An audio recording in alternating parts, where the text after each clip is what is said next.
I never asked if you were firmer than most men. Not that it's not always good to thank Hashem. I only asked if you were sad or if you're suffering, and all that I got was non-committal buffering. If you will, lend me your ear, just a minute.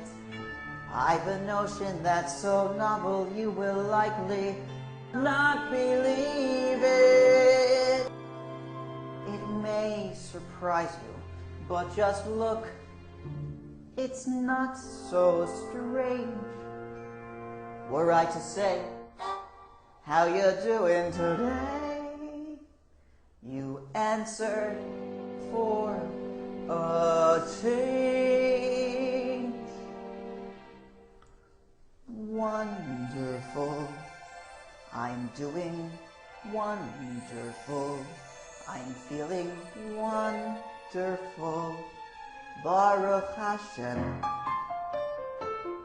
It would be wonderful to hear you're wonderful.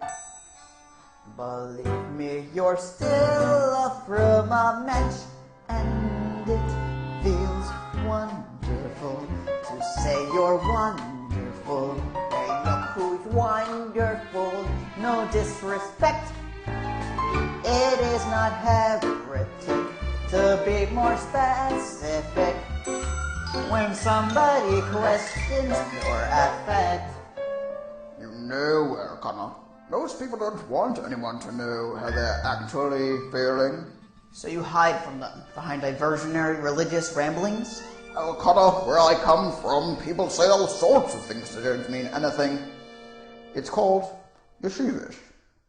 A man's called Harry if he's ordinary. A man's a bacher with belt clips. His spits a good dresser, or classically besser.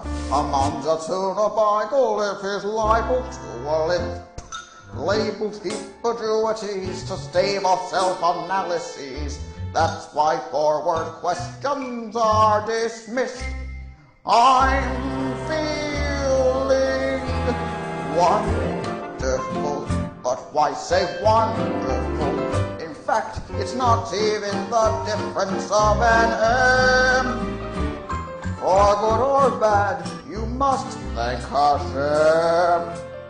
At long last, you can deflect each interview. Elkanah, the most conjugated, are emotionally sedated. There'll be such a whoop-de-doo, a deed for an enormous house that's written out to you. Wonderful. Feel wonderful.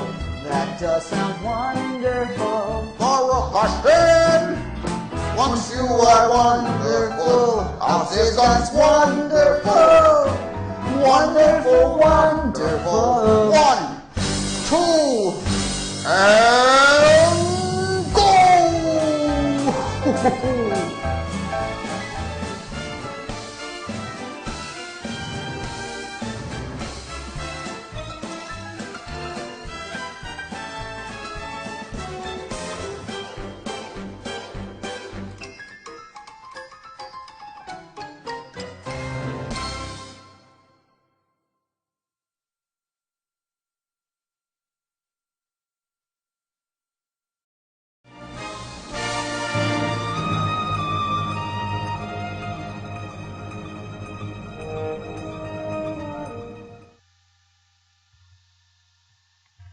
Hi.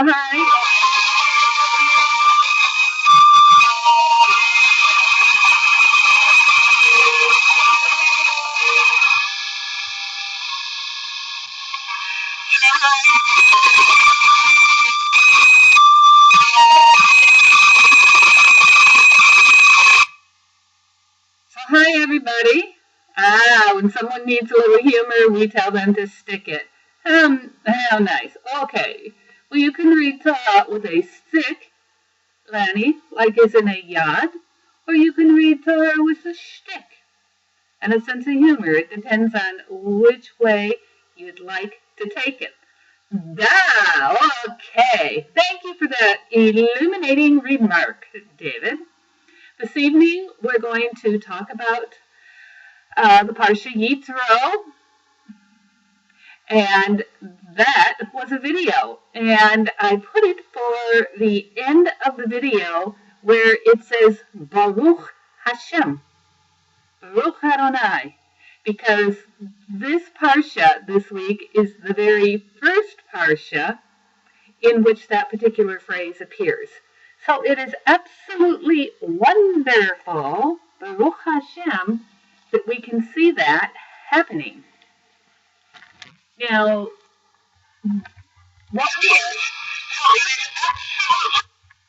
okay, so we're going to start at the beginning tonight because there was something that I really wanted to make a comment on, that Moses' father-in-law's here. We haven't gotten to Mount Sinai, and Moses is sitting as a magistrate among his people. And, oh, hold on just a second. I know what I need to do. I need to hit that record button, so we'll start recording. So, now that we're recording, we'll say it again. We are in Exodus chapter 18:1 through 2023, and so we're going to look at the story of Yitro tonight. Okay, so you can't see again.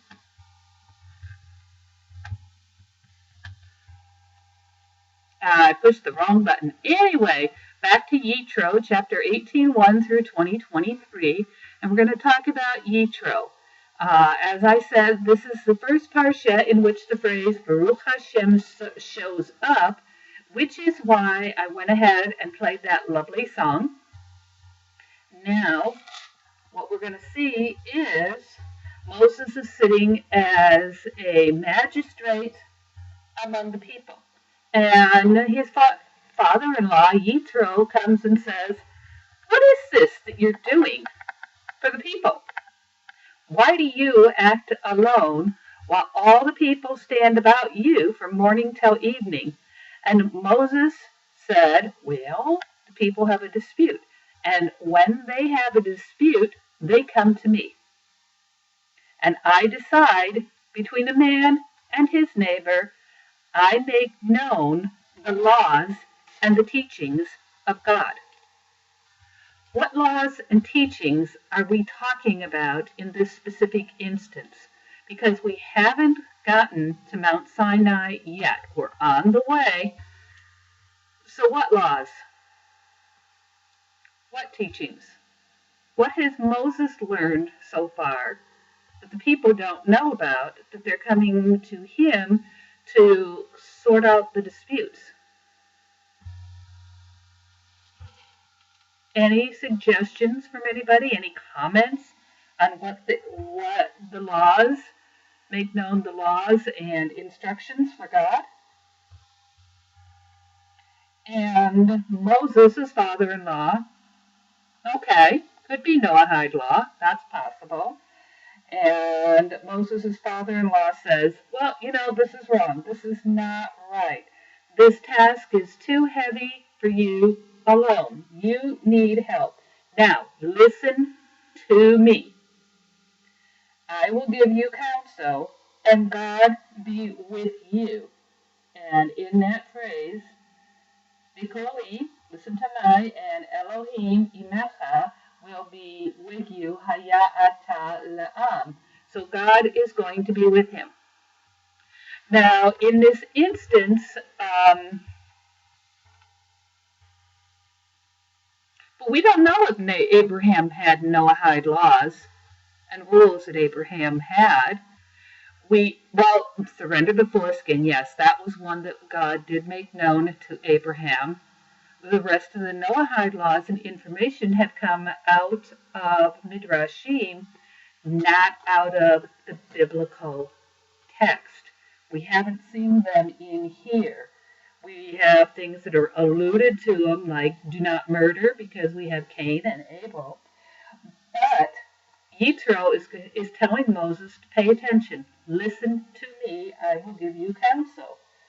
And God be with you, because you represent the people. So you just bring the disputes to God and teach them the laws and the teachings. Now, one thing that we see in verse, I believe it's 17, 14, 15, 16. In verse 17 is the phrase, lo tov. The thing you are doing is not right. Lo tov. Not good. This particular phrase, lo tov, is used only one other instance in in the Torah. And it's used back in Genesis chapter 2, 18, where it says, let me go back to 2:18, and I'll pull that verse up for you.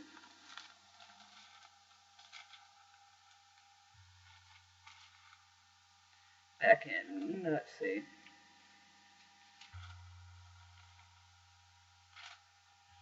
Okay. Pages are thin this evening. It's been a long day.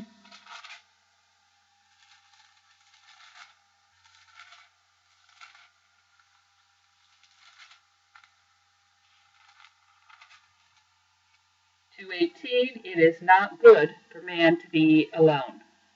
So we see lo tov there. It is not good. So the connection between these, it is not good for man to be alone, and what you are doing is not good. The implication is that Moses is on his own. He is alone.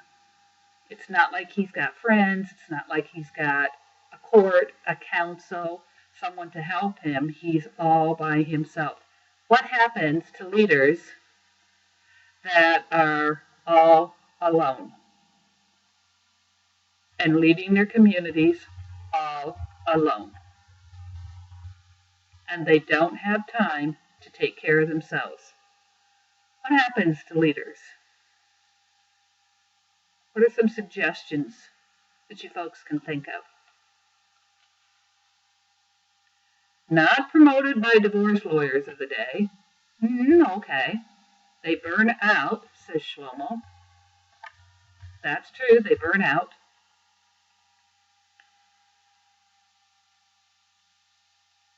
They make enemies, not friends.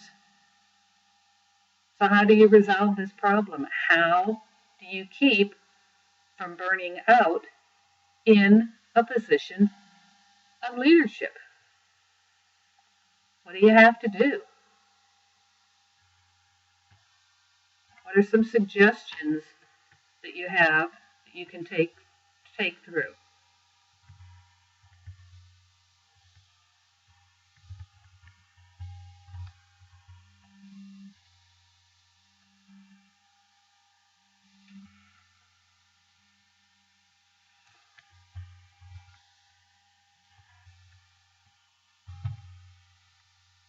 Delegate, says Yoni. Get people to help you out, says Shlomo. David says, I could say a lot on this, but won't. Well, what about one item? Pick one to share with us, David. How do you avoid burnout on the job? Basis of our modern court hierarchy. That's correct. This is like the basis of that, because Yitro's suggestion is to delegate out. Leaders for groups, leaders like a hierarchy of the chain of command. So he's intimating that a chain of command would be good and useful and helpful to Moses. He doesn't have to carry this burden alone, doesn't have to carry it by himself. Take a vacation if you can. Hey, that'd be fabulous. I'm sure by this point in the book, Moses really would like to take a vacation from his complaining people. David says, really learn to give yourself time to relax and such. Yeah, these are all excellent ideas to avoid burnout. And in essence, this is what Yitro is saying. If you don't do something about this, you're going to hit burnout, especially when you're a humble person. That's correct. Now, if you're not familiar with the text, I'll show you how, I'm further up. What the idea is that Jethro has to help. Yes, you take everyone's issue to heart, and Moses tends to do that.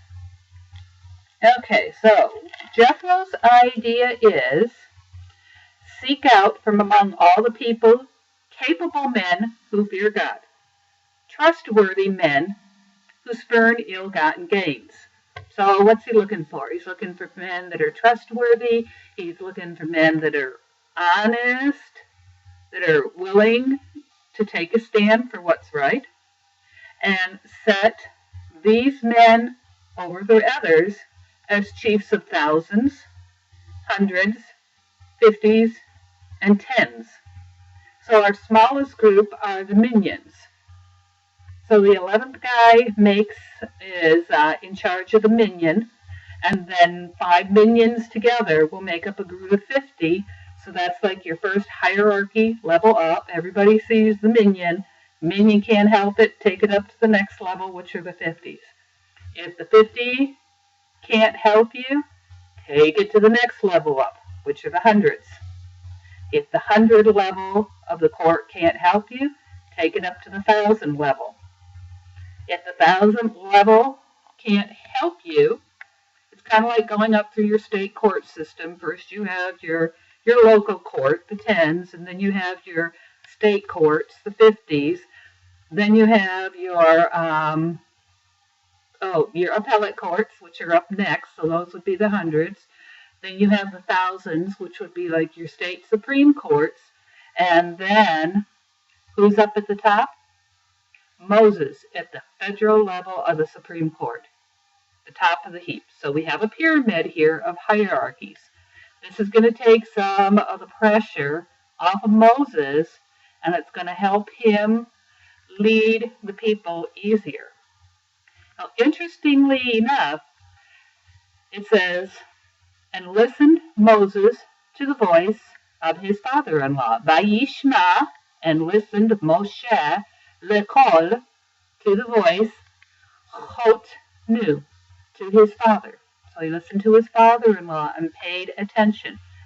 And so he appointed these judges. He appointed the thousands, chiefs of the thousands, the hundreds, the 50s, and the 10s, and they did the judging at all times. And they resolved all the minor issues, and only the very major issues they brought to Moses, and he would resolve those. Once this happens, Yitro turns around and he leaves.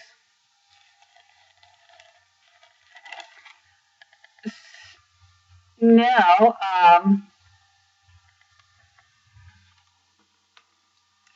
once we have this kind of resolved, we have to think about, this is a way for Moses to keep his sanity. This is a way for leaders today. There's a lot of leadership lessons in this Parsha about how we can keep our sanity.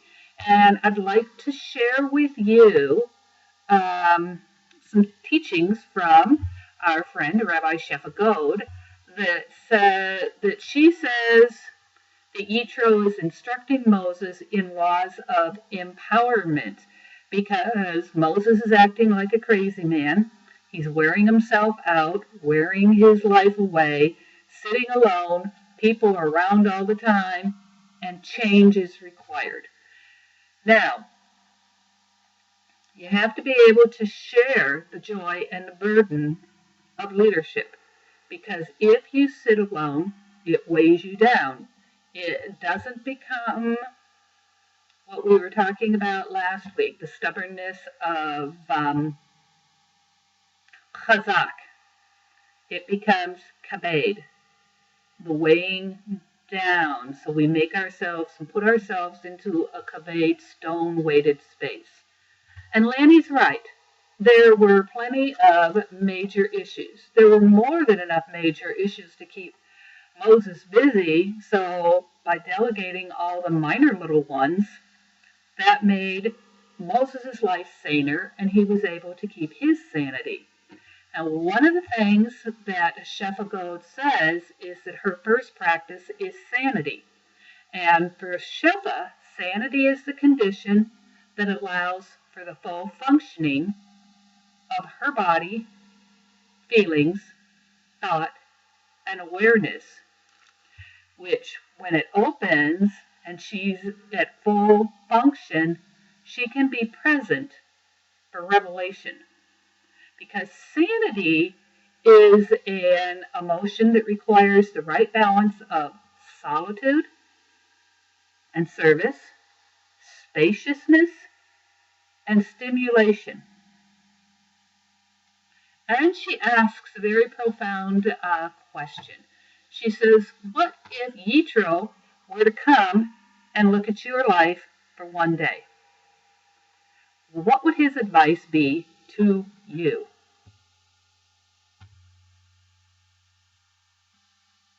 If Yitro had the opportunity to watch how you balanced your requirements that you need for wholeness, what might Yitro say to you?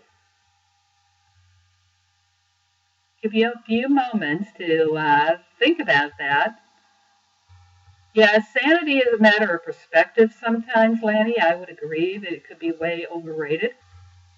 Because sometimes a crazy life just sort of happens. But I think it's a balance is between the sanity and the craziness. If you live in the highs and the lows at all times, and you never have that kind of middle space, you can do yourself in, which seems to be Yitro's message to Moses. So, any idea, any thoughts on, think about your own lives. What would Yitro say to you? What advice would he give you, do you think? We'll give you a couple minutes to think about that and respond. I know what Yitro would say to me.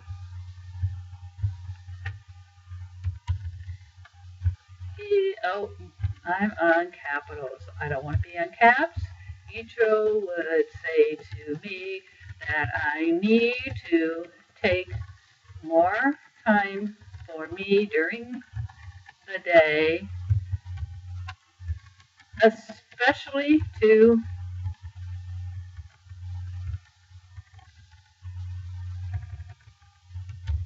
exercise and eat properly, get plenty of sleep, and stay hydrated. Because I seem to have issues with every single one of those. Now, Lanny said if I snubbed my wife and children, I doubt my father-in-law would be very interested in helping me. Okay. So you think Moses kind of snubbed his wife and children? Yet still Yitro helped him. And still it was Yitro, the outsider, who first said, Baruch Hashem. But if he was going to help you, Lanny, what advice would he give you?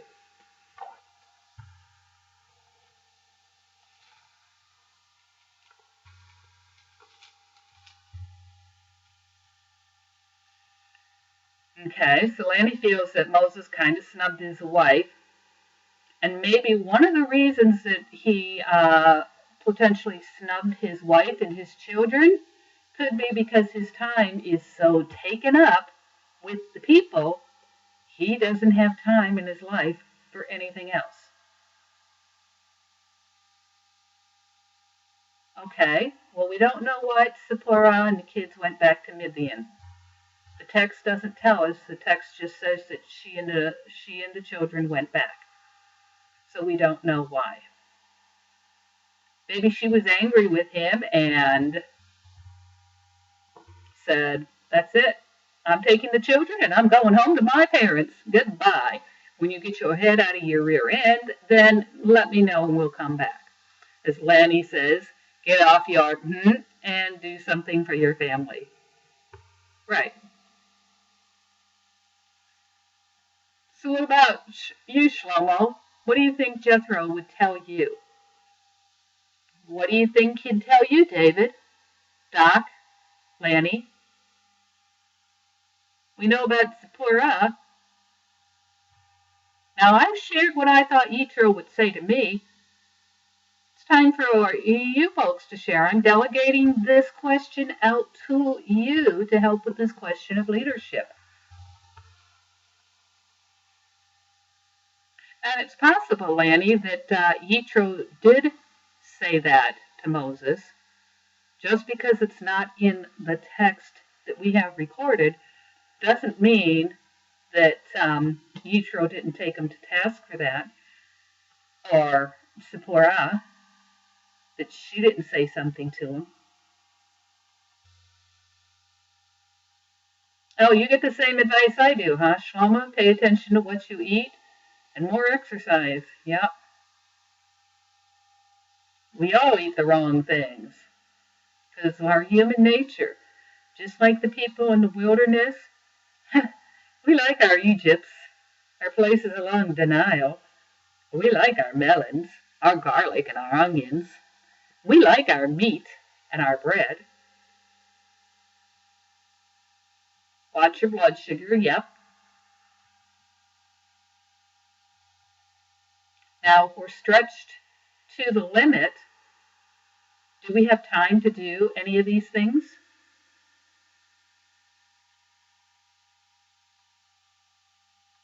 If our time is stretched out being a leader, we don't have any time in our day to take care of things.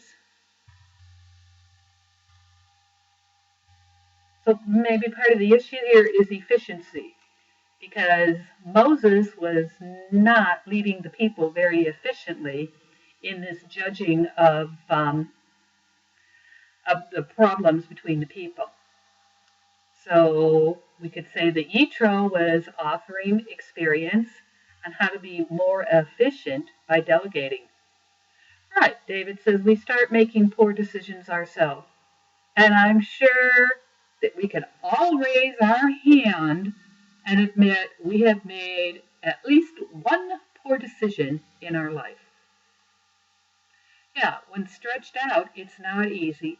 Everything gets put aside. Dietary issues weren't a factor for people living on manna, quail, and water, adds Lanny.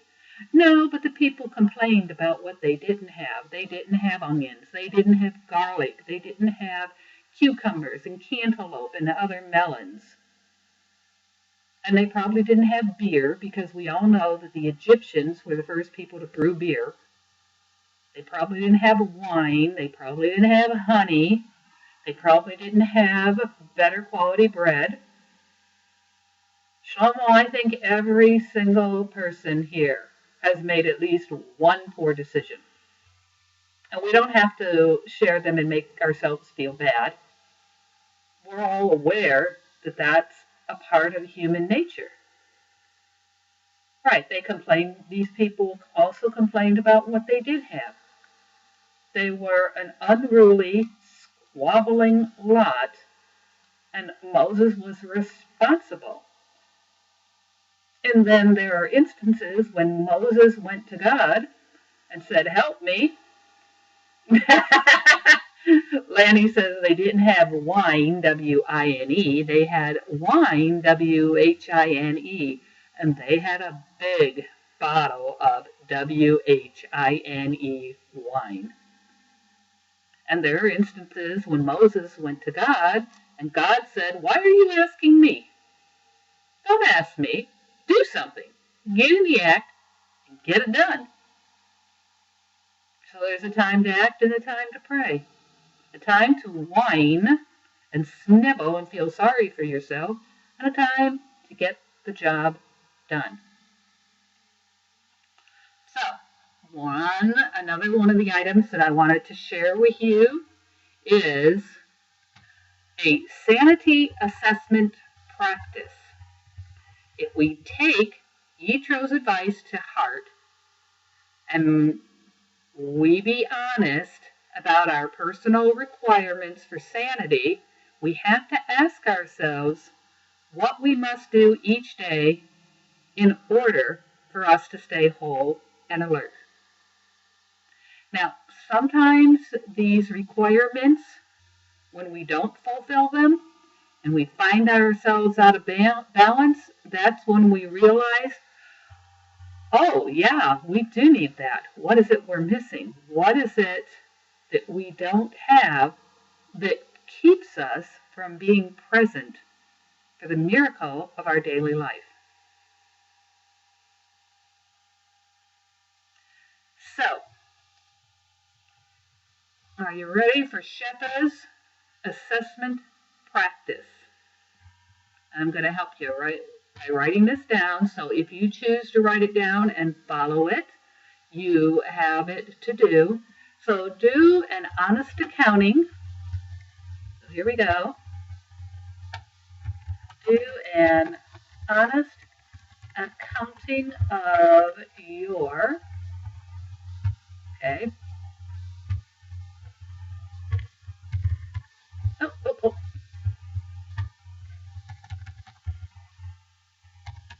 Your minimum daily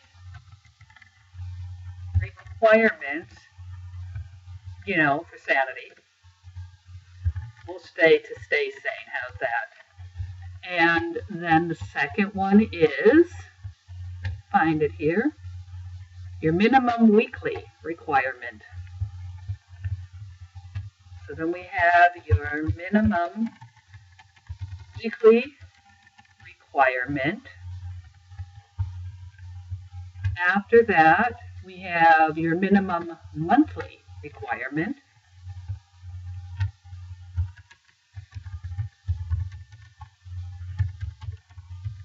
Oh, there is no J in monthly.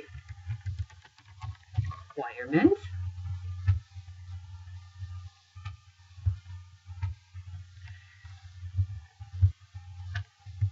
And your minimum yearly requirement for the following: solitude, silence, wilderness. Yes. Solitude, silence, wilderness, learning. What else does she have there? Music, dance, meditation, pleasure.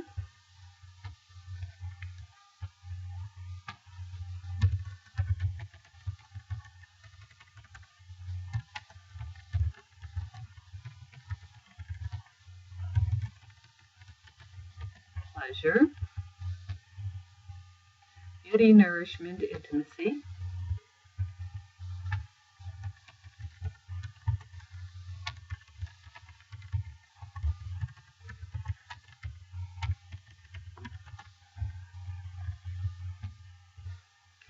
Rest, retreat time.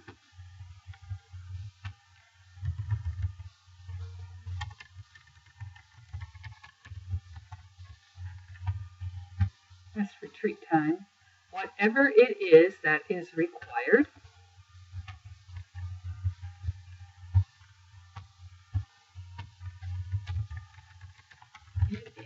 That is required in order to feel truly whole, in order for you to feel truly whole and fully alive.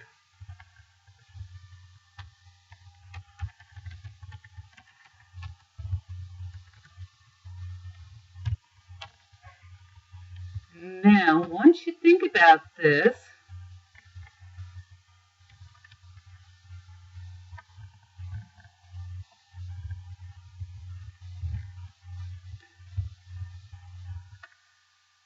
share them with your spirit buddy. That is up to your choice. But Shefa suggests that you take out an appointment book and schedule the time in it for these suggestions. Yeah, so your minimum weekly, your minimum daily requirement, your minimum weekly, your minimum monthly, your minimum yearly requirement for all these topics: solitude, silence, wilderness. What do you need? Do you need none of these? Do you need something else? And then schedule your appointments. Schedule time for you. If you write it down, you tend to take it more to heart than if you just tell yourself when you get up, okay, yeah, that's right, I have to exercise today. And then, yeah, sometimes they're not, but you could write at the bottom, exercise sometime today. And then if you write exercise today, you don't write in a fixed time for it, but it keeps staring you in the face as a reminder. And some people, like teenagers, like to write it on their inner arm here or their hand or whatever. Appointment books work for me. And then I can open it up and go, oh yeah, today's an exercise day. I got to figure out where I want to do that. What does my schedule look like in order for me to have time to do that? When it comes to eating, I find that documenting everything I eat, I write down the amount, the food item, and my computer program figures out all the stuff for me. It tells me the ratio of fats and proteins and carbs and calories and all that good stuff for me, so I don't have to figure it out. And by looking at it, I can say, ooh, that was a bad meal, and make necessary changes in order to correct the errors in the next meal. And then I can also look and say, ooh, I ate really good today. That means I'm entitled to a chocolate brownie tonight. I can have 1 2-inch chocolate brownie, which then makes me a happy camper, and I'm inclined to want to do more. So we've seen Shefa's suggestions, solitude, silence, beauty, intimacy, rest, etc., etc. Are there any items that you would like to add to Shefa's list? Anything that she doesn't have that you might want to put in your daily list, or your monthly, or weekly, or yearly list?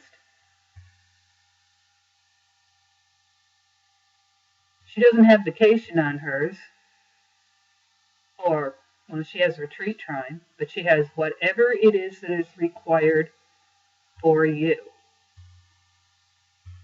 Do any of you want to share anything that would improve? And end? End. Okay.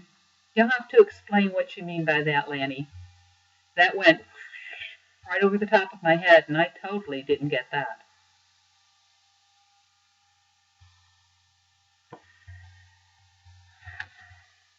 I need time to sit on the edge of the sea in the sunshine. And I would like to do that every day, but circumstances prevent me from doing it every day. Is there an end to the list? What do you think, Lanny? Is there an end? Is that possible? And the requirements for somebody to feel truly whole and alive are going to be different for everybody. These are just some suggestions.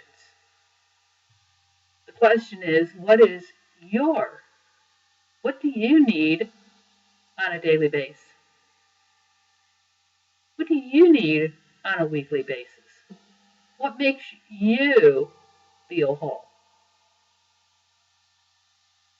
Oh, so do I, David. I love to sit there and watch for dolphins. I just like to sit there in the sand and listen to the sound of the ocean. Of course, I can open the side door at our house and I can hear the sound of the ocean, but I can't see the beach because everybody built houses in the way. All I can do is hear the sound of the seashore.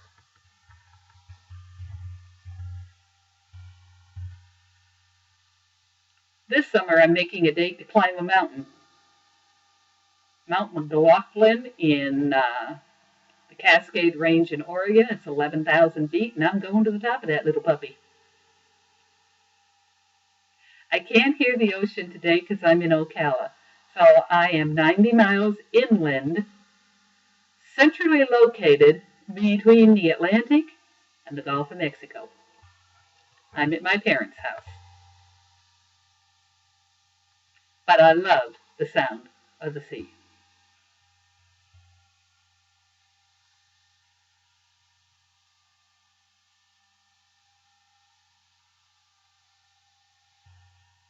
So we've talked about leadership.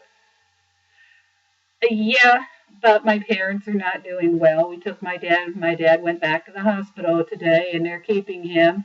He's got an elevated white cell count, and they're keeping him to, yep, that's where I'm at. I'm in Ocala. So they're keeping my dad downtown in the big house, as he calls it, the main hospital.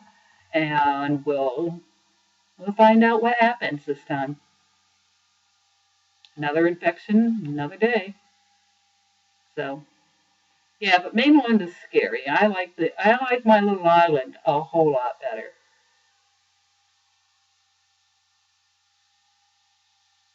So, are there any more comments?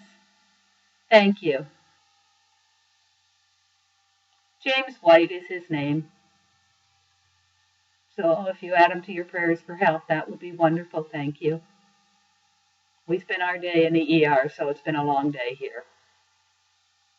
So now that we've discussed leadership and how we can balance leadership and things we can do to take care of ourselves as well as to spread that leadership out among our community, and rabbis have this problem too. Because rabbis leading spiritual communities are always, Rabbi, should I light these candles? Rabbi, should I turn the candles out? Should I blow the candles out now? Rabbi, what page are we going to be on in the prayer book? Rabbi, we've dropped this spoon in the dirt. Is it kosher? Can we kosher the dishes if we bury them in the dirt? Well, yes, we can. But is dirt the same as sand? Can we kosher the dishes if we bury them in the sand? We don't know. That question hasn't come up, so we have to create a question and response for that. So, rabbis have been notoriously overworked, understaffed, because, nobody wants to give the rabbi assistance. It just doesn't. Oh, you've been that route? That's what rabbis get paid for? Let me tell you, Lanny, having done rabbinical work, I spent 10 years leading the Jewish community. They don't pay you enough for that. At least I didn't get paid. I got some donations here and there, and that was it. Might be better if you get a regular paycheck. So, let's move on to Revelation. Okay?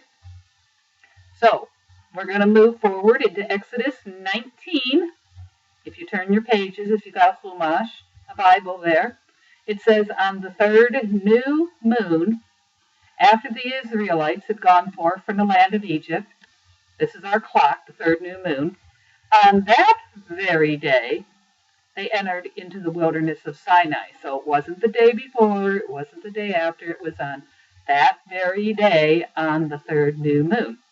So they've been traveling for 3 months so far. This is the beginning, no, 2 months, because this is the beginning of the third month. And Moses went up to God. God called to him from the mountain. Now, have you ever thought about mountains? Why is it that every time Moses speaks with God in this section, he climbs a mountain? He goes up the mountain. We ascend to commune with God. We go up mountains. Any ideas? Any comments?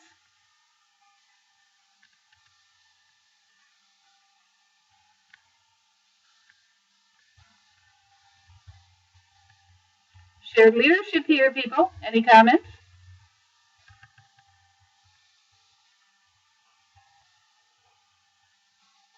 So, it's an aliyah, right.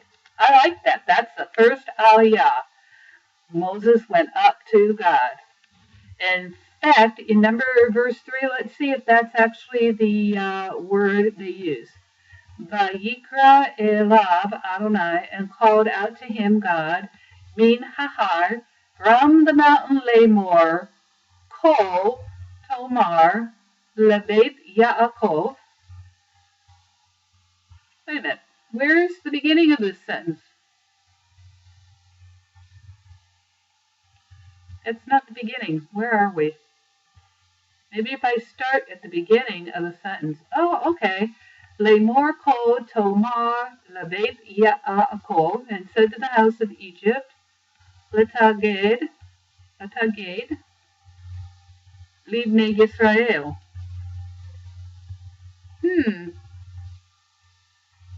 That is interesting. Moshe Ela El Elohim Vayikra Ela Adonai Min Hahar, and called. Okay, there we go. Moshe Allah Ayin Lamed Hey Allah, going up, and once comes the Aliyah. So Aliyah. Very good. You caught me on that one, Lanny. You found it before I did.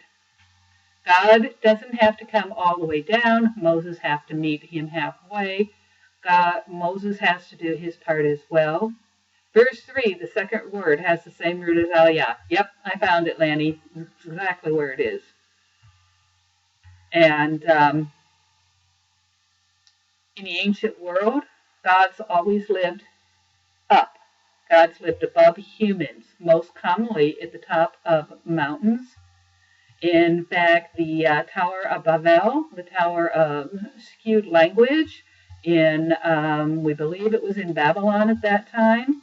They were building it up because then they could open the gateways to God at the top. So even today, we can understand why the word for moving to Israel is to make aliyah. It's because we are going to ascend upwards to the land of God. It doesn't matter if the elevation we're at is higher than the elevation of Israel.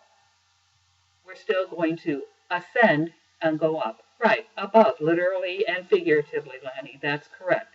And so here we go. Moses is going to go up, Aliyah, right up Sinai, where he's going to commune with God. And God tells him right here and there, if you obey me faithfully, and if you keep my covenant, you shall be my treasured possession among all the peoples. Indeed, all the earth is mine, but you shall be to me a kingdom of priests, a holy nation. Go back and tell these words to the people of Israel. So Moses came down, and he said this to the people. And interestingly enough, the people respond with the phrase, all that God has spoken, we will do. What did God tell them to do so far?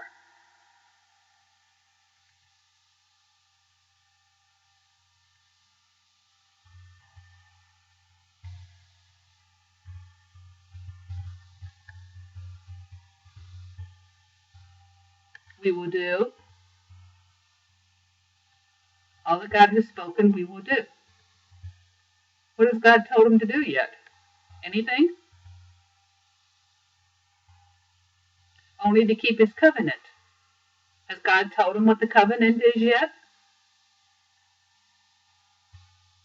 So far, the only thing we've really learned about the covenant is don't murder, because Cain and Abel got in trouble from that. But we haven't been told to stay away from the mountain yet. But the people have agreed to follow God's covenant. We will do everything that God has said, we will do. And how do we teach children? Do we give them all the rules? Teach them to tie their shoes. Do we give them all the rules about tying their shoes? Or do we demonstrate how to tie their shoe and later on give them the explanation about the knots and the bunnies and this thing and that thing and what have you? When we teach children English, do we give them all the grammatical knowledge when we teach them sentences, when they begin to talk and say mama or papa, and we say, oh, that's a noun. You can't have a sentence with just a noun. You will have to have a verb, and a verb is an action word. No, we teach the child to talk. Only later on, when the child understands and knows how to talk well, do we then begin to teach the rules of language. So that's what's happening here, is the people are going to follow, they're going to do, and then they're going to understand. We don't need to understand in order to do. If we don't know all the rules in the halacha for lighting Shabbat candles, but we light Shabbat candles every week, we learn about lighting Shabbat candles, and as time goes by, then we learn the rules for lighting Shabbat candles. Now, so here Moses goes back up the mountain again.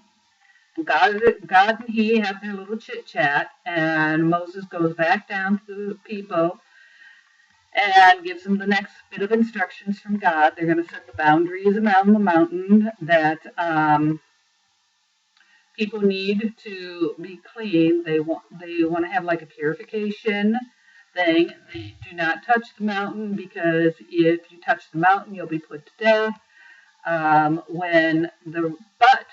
When the ram's horn sounds, the loud blast, then you can go up the mountain.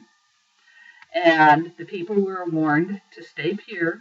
They were warned to take a bath, wash their clothes, stay away from women, because they didn't want any sexual relations, because sexual relations create such intensity that at this moment God wants that intensity saved for God. Religious fervor sometimes can be compared, you'll love this, to orgasm, because it is so intense that it's quite similar. So God wants that reserved for him, not for people. So they went out and they took their bath, and they did all this stuff. And on the third day came the thunder, came the lightning, came the dense cloud on the mountain, came the loud blast of the horn. Everybody in camp trembled. Moses led the people out of camp, and they took their places at the bottom of the mountain. And now Sinai is smoking, because God came down in fire, and the smoke rose, it says, like the smoke of the kiln. The whole mountain is trembling violently. The blasting of the horn is getting louder and louder. And Moses speaks. God answers Moses in thunder. The Lord settles down upon Mount Sinai on top of the mountain and called Moses up. Moses went. How many of you would go? I'm not so sure I would. And God said to Moses, go down and warn those people not to break through the Lord to look, because they will perish. And priests who come near the Lord must also purify themselves, so the Lord does not break out against him. And the people cannot, but Moses said, the people cannot come up because you warned us, saying, set the boundaries and sanctify the boundaries. And so God said, go down and come back. Bring Aaron, but not the priests or the people, unless God breaks out against him. So Moses went down and spoke to the people. So what can we learn here? What about boundaries? Do some things in our life require boundaries? Perhaps substantial boundaries?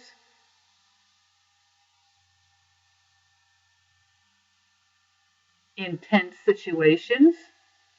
Especially if you're doing like counseling work, you may have clients that you need to establish strong boundaries with. Leaders need to establish strong boundaries with their thousands, their hundreds, their 50s, their tens. There have to be specific rules, because without the rules, all we have is chaos. Oh, look at that, 8:55, 30 seconds. Let me give you my spiel. Put another nickel in, put it in that pushkit in. Donate, donate, donate, donate, donate, donate. Make OneShul self-sufficient. Bring money and drop it in the pushkit tin, whether you only have a nickel or you have more. No, the priesthood was not established at that point. What we have is we have the priests that were going to be the Levites who were going to be, and the Kohanim that were going to become the priests. But they haven't been ordained. We haven't gotten to that point. That'll be later on in the text. But we see the beginnings of them because we know that Aaron is ordained as a priest and his sons. Parsha the musical, yeah, baby, I like that. I did that in a presentation yesterday, and it was not Parsha. It was the Jewish experience of the American Civil War. But anyway, so we have the beginnings of what's going to be the Jewish community. And it's all coming to a head here at Sinai, where we're going to get the 10 Commandments. But they're not really commandments, because we're not being commanded. They're 10 sayings. And they're not optional. Contrary to what many people think, these are not optional. And they are divided into two groups, between people and God. So we can talk about those next week and our next Monday Torah Talk with Chanah here, and I being Chanah, so we will continue that then. Do we have any questions on the intensity of how we're finishing this week up? You've been pretty quiet, Doc. Anything that you want to add to our conversation? As I sort of ramble along. Any comments? Yeah, things are ambiguous. It's like our ancestors began in a place of ambiguity. Yeah, ambiguity. And we're just kind of waiting. Yeah, some Jews consider them to be 10 suggestions. When we talk about no idols and no other gods before me, we have some things in the modern world that have become idols and have become gods. The almighty dollar is often worshipped, and it should be secondary to our relationship with God, and actually it should be further down the list, because first we have our relationship with God, then we have our relationship with our families, and then our neighbors, and the dollar should be down there at the bottom somewhere. That's not what we're supposed to worship. Unfortunately, many Americans do. people in other countries do also. So it's not strictly just an American thing or a non-Jewish thing or a Jewish thing. It seems to be human nature thing. Do we have any questions?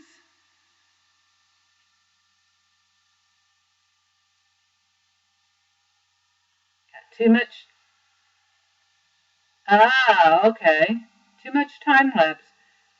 Adi, David, we have too much time lapse between video and chat comments.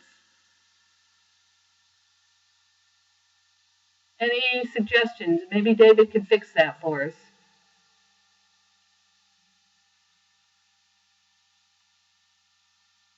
I could always get my knitting and sit here and knit while I wait.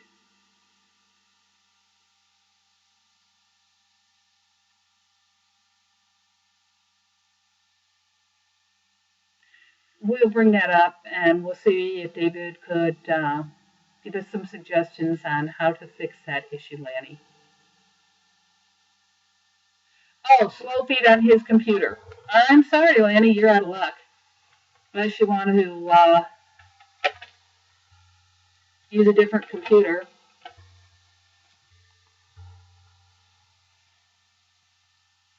So, okay. So, nothing else? Good night, y'all. Good night, y'all. Facebook messaged me and I know what will help, says David. Okay, so great. We have some suggestions. So I will send David a Facebook message, and he can give me some suggestions on how we can fix that. Or are you referring to Lanny to Facebook message you? So, okay, well then we're going to close for now. I'm going to stop our broadcast and close out with the video, and I will be on here for a few more minutes. Okay, not me. Good. Okay, I'm off the hook with repairing that because we're fine. Great. So let's go ahead and close the recording.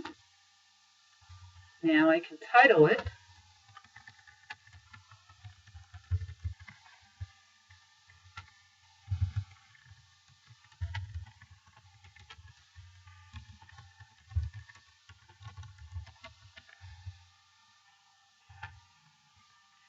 Oh, you're welcome, David. It's been a pleasure to be here.